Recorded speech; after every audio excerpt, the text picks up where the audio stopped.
1계명서 4계명까지의 기록된 말씀, 우리가 15절까지 말씀을 통해서 은혜를 받았습니다.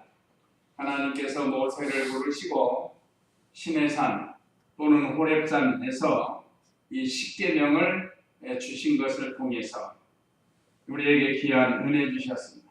번개, 내성, 구름, 음성, 나팔소리 이런 가운데서 하나님께서 이스라엘 백성에게 이 10계명을 주셨습니다.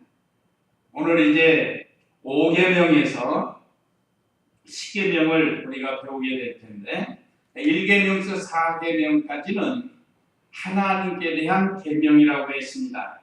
물론 전체가 다 하나님의 계명인데 그 내용을 보면 우리가 하나님을 어떻게 섬겨야 될 것인가를 1계명에서 4계명까지를 통해서 우리에게 알려주셨고, 이제 오늘 5계명서 10계명은 사람과의 관계에 대한 말씀을 하나님이 우리에게 주신 겁니다. 그래서 일륜지 계명, 특별히 우리 크리스찬들이 이 5계명과 10계명을 통해서 우리가 이 땅에서 어떻게 살아야 될 것인가를 말씀으로 주셨습니다. 자, 그러면 이제 16절 읽어보세요. 너는 여호와 내 하나님이 명령하는 대로 내 부모를 공경하라. 그러면 여호와 내 하나님이 내게 준 땅에서 내 생명이 길 것이며 내가 잘 될 것이다. 예. 자, 오늘 제5계명 일륜지 계명 중 첫 계명이 내 부모를 공경하라라는 말씀. 5월 가정이다. 오늘 이제 5월 31일 마지막 날입니다. 마지막 날 수요일인데 첫 주일에 부모와 자녀에 대한 도리를 통해서 부모를 어떻게 공경해야 되는가를 말씀을 통해서 우리가 배웠는데, 오늘 여기 본문에도 16절 다시 보면 너는 여호와 내 하나님께서 명령하시는 대로 내 부모를 공경하여라. 하나님의 명령입니다. 명령을 안 지켜도 되는 게 아니에요. 반드시 지켜야 되는 겁니다. 근데 저나 우리 성도님들이 이 말씀을 다 지킵니까? 다 못 지킬 때가 많아요. 저도 마찬가지. 다 못 지킬 때가 많은데 그렇다고 해서 포기하는가? 그게 아니에요. 우리가 연약하고 부족해서 못할 때가 있지만 그래도 이렇게 말씀을 통해서 회개하고 못한 거 회개하고 다시금 새롭게 해서 말씀대로 살려고 힘을 쓰라고 오늘 우리에게 주신 말씀. 아까 우리 찬송가 두 번째 부른 건 평생에 듣던 말씀, 항상 듣던 말씀이라고 했는데 옛날 찬송가에는 평생에 듣던 말씀, 평생에 듣던 말씀. 하나님께서 우리를 사랑해서 과거의 이스라엘 백성을 사랑해서 친히 친수로 이 10계명을 기록해서 하나님의 종 모세에게 주신 아주 귀한 말씀 중에 오늘 일륜지 계명 중 첫 계명은 바로 내 부모를 공경하라고 명령했습니다. 공경은 무조건입니다. 무조건. 조건이 없어요. 그러나 에베소 6장에서는 순종은 어떻게 하라고 그랬죠? 순종은 주 안에서 하라고 그랬습니다. 주 안에서. 주 안이라는 건 말씀이에요. 참 나를 낳아주셨기 때문에 그 부모, 내가 세상에 있게 된 동기는 곧 부모를 통해서 이 세상에 있게 됐습니다. 그래서 좀 부모님이 예수님 안 믿고 술주정뱅이고 욕쟁이고 뭐 좀 내 마음에 안 들어도 그래도 부모는 공경하라고 했어요. 조건이 없는 겁니다. 그러나 순종에 있어서는 주 안에 사는, 주 안에 산다는 건 말씀 안에 살아가는 거예요. 자, 우리에게 얼마나 귀한 말씀을 주셨는지 모릅니다. 이건 약속 있는 첫 계명이라고 했는데 그렇게 하는 자에게는 오늘 여기 있는 말씀처럼 그러면 여호와 내 하나님께서 내게 준 땅에서 내 생명이 길며 내가 잘 될 것이다. 이게 약속이에요. 약속. 약속 있는 첫 계명이 바로 부모를 공경하는 겁니다. 장구하고 장수한다는 말씀입니다. 이거는 잘 된다는 뜻이 오늘 바른 성경에 해석이 돼서 나온 겁니다. 내 생명이 길며 내가 잘 될 것이다. 지금도 세상에서 부모를 잘 공경하는 사람 치고 잘 안 되는 사람은 없어요. 그러나 부모에게 함부로 하고 부모급에 해당되는 어른들에게 함부로 하고 성경에서 내 부모를 공경하라는 건 가장 초보적인 거예요. 부모 공경하는. 그러나 좀 이 상법으로 말하면 부모급에 해당되는 윗사람을 공경하는 겁니다. 그 공자도 뭐 예수님 믿지 않았지만 그가 깨달은 게 뭐죠? 분사부일체다라고 깨달았어요. 분사부일체다. 부모, 스승, 왕 이나 같은 레벨에서 공경하는 것을 가르칩니다. 그러나 우리 성경에서는 주 안에서 부모를 잘 순종하라고 그랬어요. 그러면 복을 주신다고 그랬어요. 생명이 길고 잘 되는 복을 주신다고 약속했습니다. 이것이 일륜지 개념 첫 개념, 내 부모를 공경하랍니다. 그 다음에 17절 읽어보세요. 살인하지 마라. 간음하지 마라. 도둑질하지 마라. 예, 여기에 이제 세 계명이 들어있는데 그 다음에 제 6번째 계명이 살인하지 말라입니다. 살인하지 말라. 우리 최초의 살인자가 누구였죠? 성경에서 아담의 아들, 큰아들 가인이 동생 아벨을 돌로 쳐 죽이고 안 죽인 척하고 하나님 다 보고 계시는 그러다가 그가 저주를 받는 거예요. 자, 이렇게 다른 사람의 육체적인 생명을 살인하는 거 오늘날 너무 살인이 많아요. 옛날에는 우리 어렸을 때는 동네에서 그 살인 사건 한 번 나면 온 동네가 막 벌벌 떨고 막 염려했는데 지금 하도 죽는 일이 많으니까 또 그랬구나 이렇게 생각합니다. 오늘 우리 예수님 믿고 구원받은 성도들은 하나님 말씀의 제6계명에 살인하지 말라고 분명히 말씀했습니다. 어떤 사람이 나를 해서 죽이고 싶은 마음이 생길 수 있습니다. 그래도 죽이면은 안 돼요. 살인하지 말라고 했습니다. 하나님은 다른 사람의 생명을 존중히 여기는 거예요. 또 이거는 영적인 것으로는 우리 예수님께서 말씀하시기를 형제를 미워하는 것이 곧 살인이라고 했습니다. 특별히 우리 크리스찬은 형제를 미워하면 안 돼요. 형제는 예수님 믿는 형제를 가르치는 거예요. 한번 마태복음 5장 21절 22절 한번 여기 읽어보세요. 마태복음 5장 21절 22절 말씀.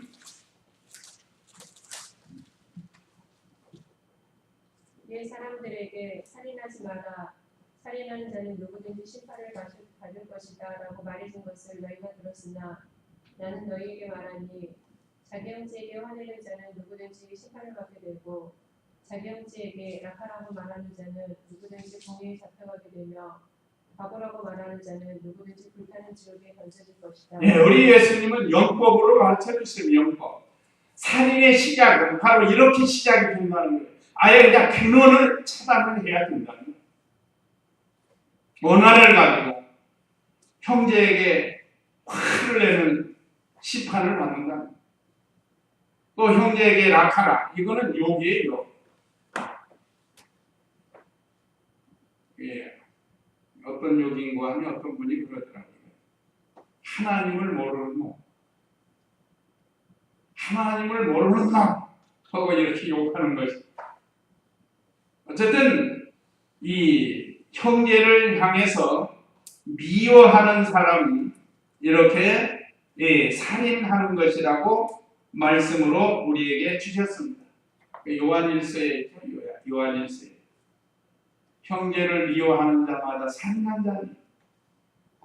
우리가 지금 앉아서 형제를 이해하고 있으면 내가 지금 살인하고 있다.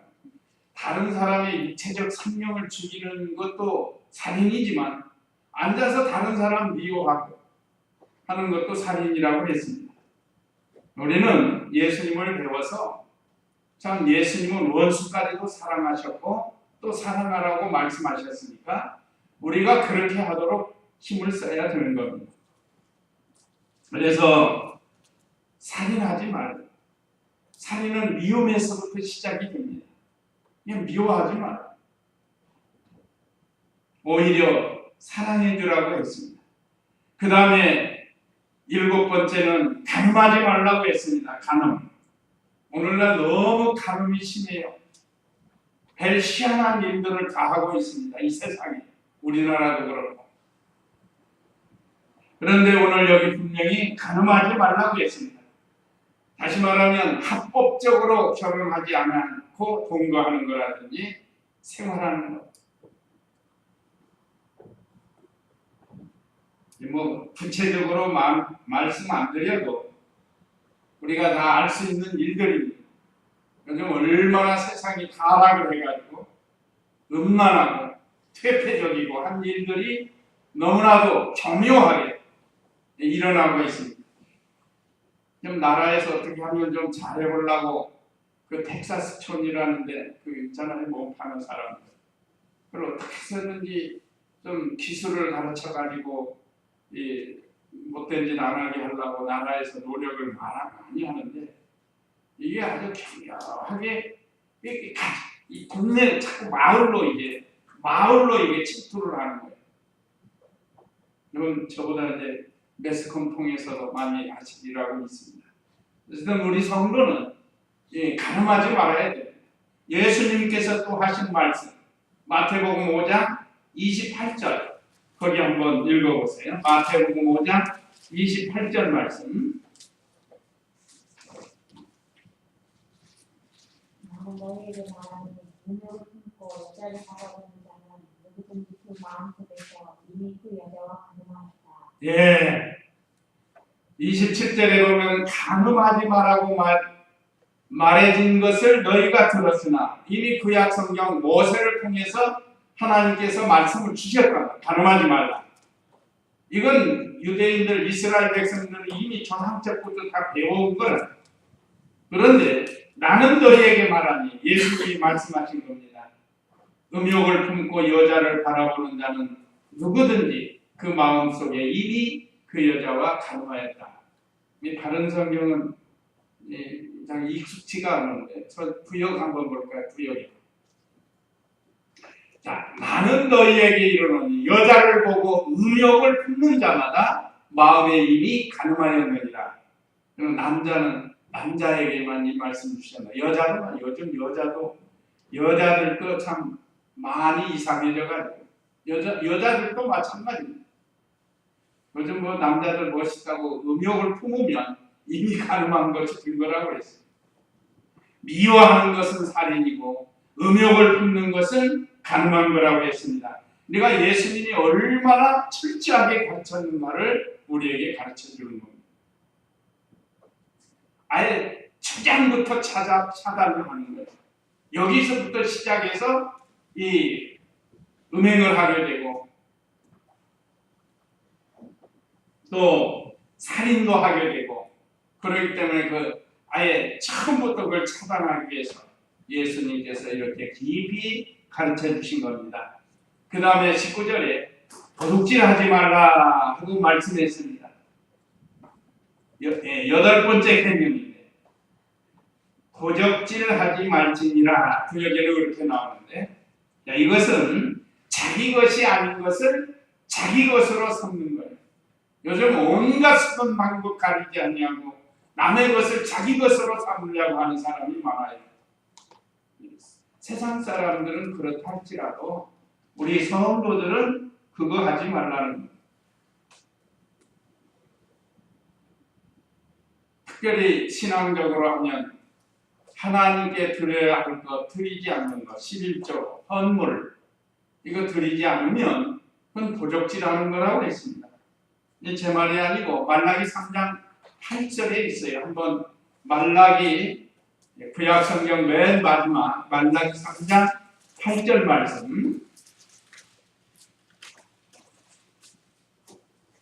읽어보세요. 사람이 어떻게 하나님의 것을 도적질할 수 있느냐? 그런데 너희는 나의 것을 도적질하면서도 말하기를 우리가 주님의 무엇을 도적질하였나이까 하니 바로 11조와 헌물이 아니냐. 너희 온 나라가 나의 것을 도적질하였으므로 너희 모두가 저주를 받으리라. 너희 온 나라가 나의 것을 도적질하였으므로 너희 모두가 저주를 받는다. 하나님의 것을 도적질해놓고 도적질 안 했다는 거예요. 내가 처음에 우리 교단은 유동열 목사님이 도봉교회에 계셨는데 강단에서 그때는 이제 처음 들어보는 거예요. 난도적이라고 해요. 난도적. 하나님의 날을 자기 날로 삼는 난도적이라고 말씀하시더라고요. 우리가 하나님의 날을 자기 날로 삼는 것도 도적이 되는 거예요. 남의 물건 훔치는 거, 11조 안 드리는 거, 이거 성경에 있는 말씀대로. 그래서 우리 성도님들은 참 남의 것은 물론이고 하나님의 것을 도적질하지 않도록 하라는 거예요. 특별히 오늘 말라기 3장 8절에서는 하나님께 드려야 할 11조와 헌물, 하나님께 바로 드려야 된다. 그 다음에 제9계명 20절 읽어보세요. 내 이웃에 대하여 거짓 증언을 하지 마라. 너는 내 이웃의 아내를 탐내지 마라. 내 이웃의 집이나 밭이나 그의 남편이나 여종이나 그의 소나 나무나 내 이웃에게 속하는 어떠한 것도 탐내지 마라. 예, 여기 제9계명은 내 이웃에 대하여 거짓 증언을 하지 말라 그랬습니다. 이것도 역시 오늘날 얼마나 교묘하게 거짓으로 보이스 피싱도 일종의 거짓이에요. 사기치는 거예요. 사기치는. 우리가 사기 당하지도 말아야 되지만 다른 사람에게 사기치는 것도 이거 옳지 않은 거예요. 바로 이 계명에 어긋나는 거예요. 거짓은 마귀의 자식이라고 했어요. 마귀의 거짓의 아비는 마귀라고 했어요. 그게 마귀에게 속한 거예요. 아첨하고 아부하고 또 과대선전하는 것도 거짓이 과대선전. 요즘 그 공정거래위원회에 걸리죠. 과대선전했다가 또 걸리는 거예요. 거짓이라는 거예요. 사실이 아닌 걸 사실인 것처럼 과대선전하는 이것도 거짓. 어쨌든 이 거짓을 행하지 말라고 했습니다.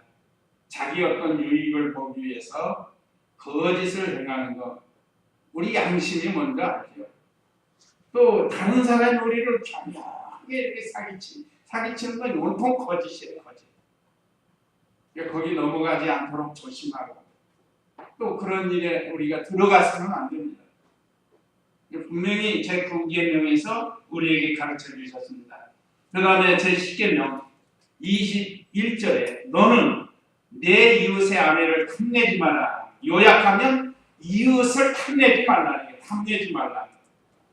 그런데 첫 번째가 아내를 탐내지 말라는 거예요. 요즘 이웃집 아내를 탐내는 사람이 얼마나 많아요. 이게 탐내지 말라는 거예요.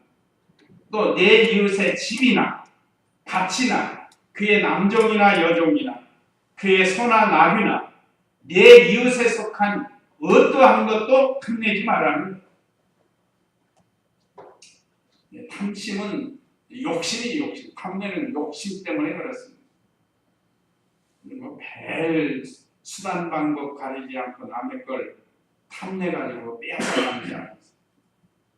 어떤 사람은 저폭들을 이용해가지고 몽둥이나 칼 가지고 가가지고 막 쓰라는 거예요. 각서.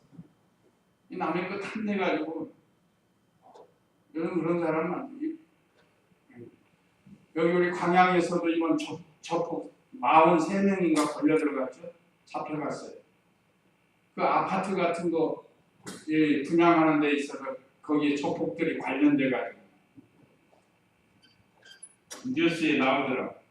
그래서 이웃의 것을 그 어떤 것도 탐내지 말라.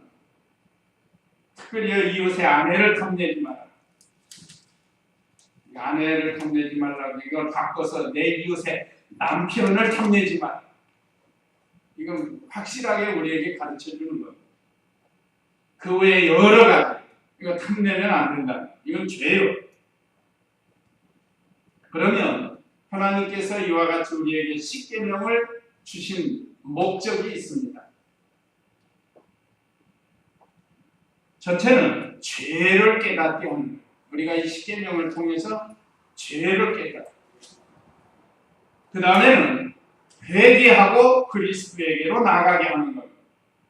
그것이 죄 용서받는 길이에요. 회개하고 그리스도에게로 나아가게 하는 겁니다. 또 인간의 연약성을 깨닫는 겁니다. 우리 사람이 얼마나 연약한가를 가르쳐줘요. 그러니까 우리를 바로 인도하시는 하나님과 하나님의 말씀에 서야 됩니다. 또 하나는 우리 성도가 이 말씀을 잘 지켜서 하나님을 기쁘시게 해드리고 우리 구원을 잘 이루어나가서 자라나야 된다는 것. 우리의 믿음이 자라나고 영이 자라나는 그거 하게 하려고 우리에게 이 계명을 주셨습니다. 구원받으라고 준 게 아니에요. 구원 이루어나가고 자라나라고 주신 거다 이 말이에요. 이 계명은 하나님이 우리에게 주신 율법이 613가지라고 했죠.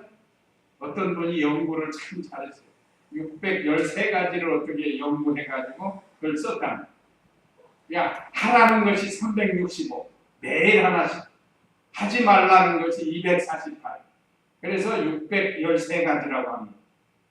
어쨌든 우리가 이 하나님이 주신 우리에게 율법, 이 614가지 율법을 10가지로 요약한 게 바로 이 십계명을 요약했어요. 여기 계신 분들 중에 십계 영화 벌써 보신 분들 있죠. 저도 십계 영화 볼 때 얼마나 감탄이 그게 뭐 100% 맞는 건 아니지만 그 모세가 십계명 받는 장면 기억나요? 하나님께서 불로 싹 나와가지고 그 가히 돌을 준비해가지고 거기다가 쓴 거예요. 제1 마음에 당신을 내게 주지만 영어로 하냐고 뭐 제가 뭐 그 영어를 못 부르니까 제2, 제3 하나님께서 친수로 그걸 다 쓰신 거예요. 친히 불로. 이거 불로 한 것은 여기 오늘 불 가운데 나타나신 하나님이시기 때문에 그걸 친히 써서 모세에게 주었다. 오늘 22절 읽어보세요. 22절 보면 22절 읽어보세요. 여호와께서 이 모든 말씀을 구름이 덮인 캄캄한 산 위에 불 가운데서 큰 소리로 너희 온 총회에 선포하시고 더 보태지 않고 그것을 두 돌산에 휘겨서 나에게 주셨다. 예. 자, 여호와께서 이 모든 말씀을 십계명을 구름이 덮인 캄캄한 산 위에 불 가운데서 큰 소리로 너희 온 총회에 선포하시고 더 보태지도 않고 그것을 두 돌판에 새겨서 나에게 주셨다 하고 모세가 이스라엘 백성에게 지금 재강론을 하는 거예요. 40년 전에 이렇게 했다. 40년 전에 모세가 참 계명을 받을 때 그래서 그 십계 영화 보면 그 생각이 나요. 그러니까 어떻게 그렇게 체념이 있는지 몰라. 십계 영화가 나온 지가 얼마 전인지 알아요? 1956년에 나왔다. 이게 제 4살 때. 저 4살 때 이게 나온 거예요. 이 영화가. 1956년. 그 클라이막스가 뭐지? 바닷물이 갈라지는 거. 이스라엘 백성이 건너가는. 홍해 바다가 갈라지는 거.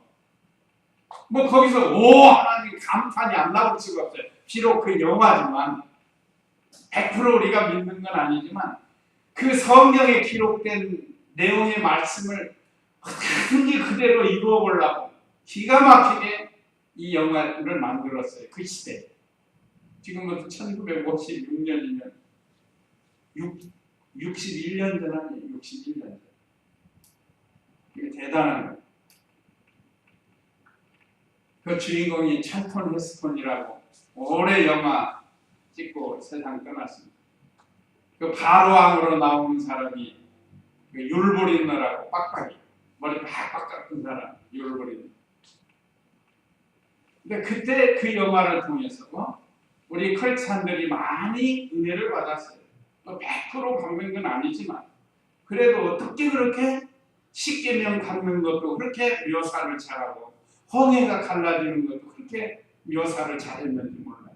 이 다음에 성탄절 같은 때 한번 하잖아요. 그럼 그때 한 번씩 자세히 보세요. 참 신기해요. 자, 불 가운데 나타나셔서 하나님께서 친히 써서 모세에게 나에게 주셨다. 모세에게 주셨다는 거예요. 나 23절 읽어보세요.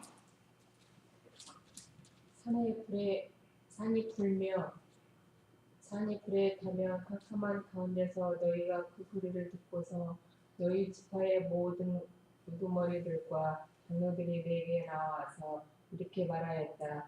여호와 우리 하나님께서 그분의 영광과 위엄을 우리에게 보여주셨고 우리가 불 가운데서 들려오는 그분의 음성을 들었으며 하나님께서 사람과 말씀하셨으나 그 사람이 여전히 살아있는 것을 우리가 보았습니다. 예. 자, 여기 오늘 22절로 27절은 이스라엘 백성이 모세가 중보자 되기를 요청하는 그런 내용인데, 첫째는 하나님께서 불 가운데 십계명 두 돌비를 주신 것, 지금까지 말씀드린 것, 하나님께서 직접 모세에게 주셨습니다. 이것은 모든 율법의 요약입니다. 아까 613가지 모든 성경에 기록된 율법, 구약 성경에 기록된 율법 613가지를 요약해서 십계명으로 기록한 것입니다. 대신관계에 대한 말씀, 대인관계에 대한 말씀으로 1계명에서 4계명은 하나님께 대한 대신관계, 그 다음에 5계명에서 10계명은 사람에 대한 대인관계에 대한 말씀이에요. 자, 얼마나 참 세세하게 잘 우리에게 말씀을 주셨는지 몰라요. 그래서 백성들이 그의 음성을 듣고 두려워했다고 했습니다. 산이 불에 타며 23절에 캄캄한 가운데서 너희가 그 소리를 듣고서 너희 지파의 모든 우두머리들과 장로들이 내게 나와서 이렇게 말하였다.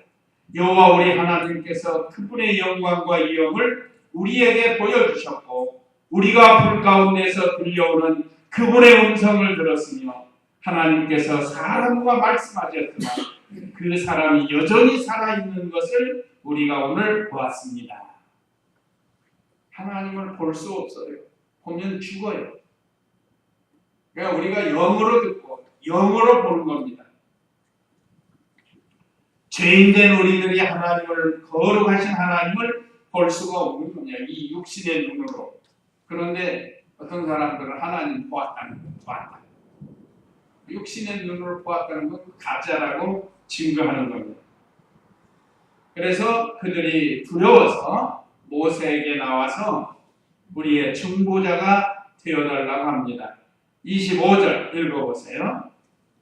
이 거대한 불이 우리를 숨기려고 하고 있으니 우리가 지금 왜 죽어야 합니까?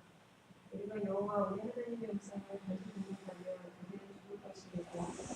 어떤 육체를 가진 자가 불 가운데서 말씀하시는 하나님의 음성을 듣고도 우리처럼 살아있는 자가 누구이겠습니까? 당신께서 가까이 나아가서 여호와 우리 하나님께서 하시는 모든 말씀을 듣고 여호와 우리 하나님께서 당신에게 하시는 모든 말씀을 우리에게 전달해 주십시오. 그리하면 우리가 듣고 그대로 하겠습니다. 예, 너무 부러운 걸. 그 영화 자꾸 얘기해서 죄송합니다. 그때 그 음성도 얼마나 웅장하게 나오는지. 나 외에 다른 신을 너희에게 두지 말지니라. 영화 자체가 막 웅장하게 들리는 거예요. 그게 백성들이 두려워. 그래서 자기들이 하나님 앞에 나가면 죽을 것 같으니까 모세를 중보자로 해서 대신 하나님과 말씀을 받아서 하나님께 말씀을 받아서 전해달라고 하는 겁니다. 이 모세 중보자는 장차 예수님이 우리의 중보자가 될 것을 예표해 주는 겁니다. 그래서 예수님 우리 모든 택한 백성들의 중보자가 되어 주신 거예요. 그런데 요즘 어떤 이단들, 교주들이 자기가 중보자라고 하는 사람이 있어요. 중보자는 예수님밖에 없습니다. 모세는 예표예요, 예표. 우리의 참 중보자는 예수님. 중보 기도는 할 수 있습니다. 중보 기도. 그러나 중보자가 되는 것은 될 수가 없는 거예요. 우리의 중보자는 오직 예수님이세요. 그래서 자기들의 부족한 것들을, 자기들은 너무 부족한 자리예요. 그래서 하나님의 음성을 들을 수가 없다. 하나님을 바로 발견한 증거입니다. 우리 사람이 하나님을 바로 발견하면 이렇게 겸손해질 수밖에 없어요. 여기 몇 사람 소개해 보면, 참 누가복음 5장 8절에 보면 베드로가 예수님을 발견한 다음에 뭐라고 그랬죠? 주여 나를 떠나소서 나는 죄인이로소이다 하고 고백할 수밖에 없었습니다. 또 사도 바울은 다메섹 도상에서 빛 가운데 나타나신 주님의 음성을 듣고 눈이 멀어 주님 앞에 바로 설 수 없는 겁니다. 또 요한계시록 1장 17절에 보면 사도 요한이 밤모섬에서 주님의 음성을 듣고 자기는 죽은 자와 같이 되고 말았다고 했습니다. 이사야도 마찬가지입니다. 이사야도 주님의 앞에서는 자기는 부정한 사람이고 그 입술이 부정한 자라고 했습니다. 죽은 자라고 했습니다. 이렇게 예수님과 하나님을 발견한 사람들은 이렇게 그 거룩하시고 엄미하신 하나님 앞에서 죽은 자처럼 될 수밖에 없다는 거예요. 이것이 하나님을 바로 발견한 증거입니다. 오늘 우리들도 참 대표 기도할 때 다 죽을 죄인이라고, 죽어 마땅하다. 그게 맞아요. 우리가 다 그런 존재였지만 하나님의 그 크신 은혜와 사랑으로 우리에게 이렇게 생명을 주시고 하나님 말씀을 배울 수 있도록 은혜를 주셨습니다. 나머지는 또 다음 시간에 하도록 하겠습니다. 오늘 우리에게 주신 십계명 중에 1년지 계명인 대인관계에 대한 이 말씀 우리에게 주셨습니다. 우리가 이 땅에 살면서 혹시 어떤 어려운 문제, 이런 일들이 닥칠 때 이 말씀을 기억해서 말씀으로 이겨나가는 저와 우리 성도님들 다 되시기 바랍니다. 이제 이 말씀 기억하시고 우리 다 같이 잠시 기도하시겠습니다.